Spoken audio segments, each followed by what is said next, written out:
Hey, thanks for joining us. This is your host, James. I'm so glad that you are joining us today, wherever you're from and however you're listening. We would love it if you would share this with your friends. It would really mean a lot to us as just we are trying to share the love and hope that we have in Jesus over the next few weeks as we navigate the coronavirus and what that means for us to be the church to our community and to the people around us. So thanks for joining us, and we'll get started. Well, hey, good morning, Grace Fellowship. Today is Friday, and thank you for joining us for the Rise Up podcast. My name is James. I'm here with Pastor Tim. We have once again changed locations. Absolutely. We're just moving around the building. Just moving around the building. Yeah. No one's in and out, so we'll move around as we can go where we want. Yeah. Well, hey, we've been talking about some mental health issues all week. Yes. Just trying to encourage you guys to be in the Word more, reach out to people, connect with God more. As we continue self-distancing and isolation. Right. This whole crisis has brought to the forefront some pressures and stress that we just need to talk about. So, yeah. So what do you got for us today, Tim? Well, today we're going to talk about compulsive behaviors or addictive behaviors. And the first thing I want to say about that is that a lot of us like to put addicts in a particular category. The addicts are those people. And so we don't have a whole lot of time, and I wrote a lot of notes. I want to make sure that I get this right. But, we're all addicts. Did you know you're an addict, James? I am an addict of biting my fingernails. Yep. Are you an addict to coffee? I am as well. Yes, absolutely. Well, we're all addicts to sin. And why is that true? Because we can't stop sinning. And so one of my, I don't want it to be my life passage, but the passage in Romans 7, I gave you those two verses. Would you read verse 18 and 19 out of Romans 7? Yeah. For I know that nothing good dwells in me that is in my flesh, for I have the desire to do what is right, but not the ability to carry it out. For I do not do the good I want, but the evil I do not want is what I keep on doing. Okay, so he just described the universal human struggle, even for followers of Jesus, wanting to do what is right. We can't seem to get that right. Not wanting to do what is wrong, but we just keep going back to that.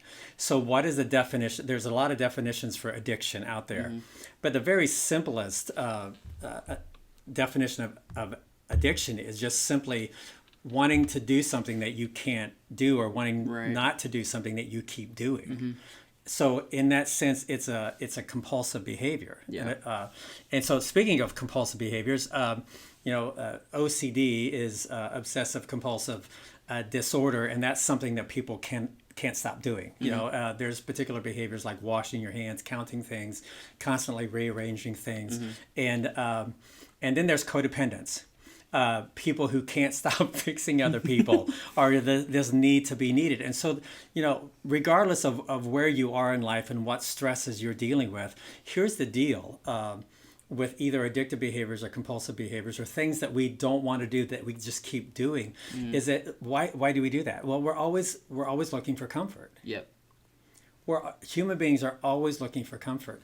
And if Jesus is not our higher power, as Celebrate Recovery teaches, and as the Bible teaches, of course, then we will look to other powers to give us the strength and the comfort that we need to deal with the stress. So we've been talking about stress all week. Right. And so at the core of all of these difficulties, anxiety and depression, addictive behaviors, is trying to deal with the stress of our lives, trying to, where do we find comfort? Right. And if we don't find comfort in the right place, we will find it in some kind of behavior, and that will become compulsive. And so one of the reasons why we're talking about this on the Rise Up podcast is this very reason. All of us are dealing with stress, and this particular situation that we're in now. You're going on week 7, I think, or week 8. I don't even know. I've lost count. But it is pushing us toward. If we're not careful, it's going to push us toward behaviors where we're seeking comfort in unhealthy ways or in unhealthy things. And so we've got to find our comfort and our peace in Jesus. Okay, so what do I want to say? when we're dealing with this, they talk about in recovery circles or in counseling situations triggers. You know, what triggers that compulsive behavior? What triggers us to seek that release, relief, or comfort? And so that's something for us to understand. There are things that happen outside of us, and we call those stressors, events, conversations, things that cause stress. And then within those normal functions that we can't seem to handle, those stresses trigger our response to seek that kind of comfort. Yep. Okay, and so I'm just going to go back to the 4 things that we talked about this week and how to address those things. You know, get honest with ourselves.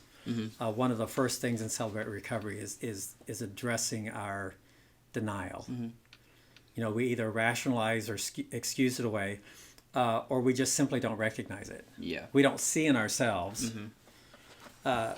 James, you've been married for year and a half. Yeah, we Okay. just had our 1 year and a half anniversary.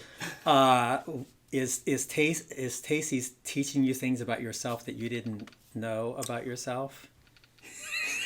All the time. There's something about relationship that help us to understand ourselves. And so we've got to get honest with ourselves. We've got to get honest with God. We've got to get honest with someone that we trust. And then we've got to act. We've got to take the next right step. Here's the thing. We live in a broken world where all of us are broken. But here's what we sometimes miss. Something or someone added to that brokenness. All of us have hurt people. We've all been hurt by people. Again, Celebrate Recovery, this is one of the things that they do in their ministry is help us to dig into those hurts because those hurts create that stress or that need for comfort. And sometimes understanding where that source is helps us to know how to address that source and to overcome or to gain victory over that source. And CR, they have a proverb that says you can't heal what you hide. And so getting honest with yourself and with God and someone you trust, taking that next right step, stepping out of denial, helps us to get on the right healing path, to recognize Jesus as our higher power and to let him speak comfort and peace and strength into our lives. And so I think that's what I want to leave with you today is whenever you feel yourself going to a source that is unhealthy or not anything that's not Jesus. I mean, then you've got to recognize that, find the source of that, get the healing for that, and take the next right step. Any thoughts or questions about that? We did a whole Bible study on this in college. You know, a bunch of dudes just going through this. And we always came back to Jesus' teaching on the wineskins. You can't put new wine in an old wineskin, and why would you put old wine in a new wineskin? You know, you come back to the things that are habitual or they were comforting in a certain season of life because of some sort of outward event. You know, Right. maybe you're at home more, maybe that's a trigger for you, whatever it is. I would encourage anyone to just go reread Jesus' teaching on that. It's really good. But just I think the biggest thing that we always took away was accountability, just through and through. And I know Celebrate Recovery does a great job of that. Yeah, you can't heal what you hide. You can't do life alone. Yep. You know, healing comes through. Jesus is the healer. Jesus is our higher power. However, Jesus uses the community of believers to administrate that grace and strength. You know, so when people say, "Oh, it's just Jesus and me, I'm good," they're missing the fuel of the power of Jesus. Or they're like, I love Jesus from home. I don't go to church. Yeah, and you can't get what Jesus has for you Yeah. in isolation. Right. And so we would just, I think, encourage you, if you're in that spot or if you know someone in that spot, just step out of the isolation and the self-determination, the self-help attitude, and realize that Jesus has called you into relationship with him, which means he's called you into relationship with this community. And that's where we find healing and strength to overcome any compulsive behavior or any need to go to another source for comfort. Yeah, I've heard it put, you can fix it with Jesus alone, but it's a lot easier when you have people around you helping it's you. really right. Yeah. It's like building a Yeah. house. Yeah. Jesus is the healer. Yeah. But he uses us as his agents Yeah. for that healing. So.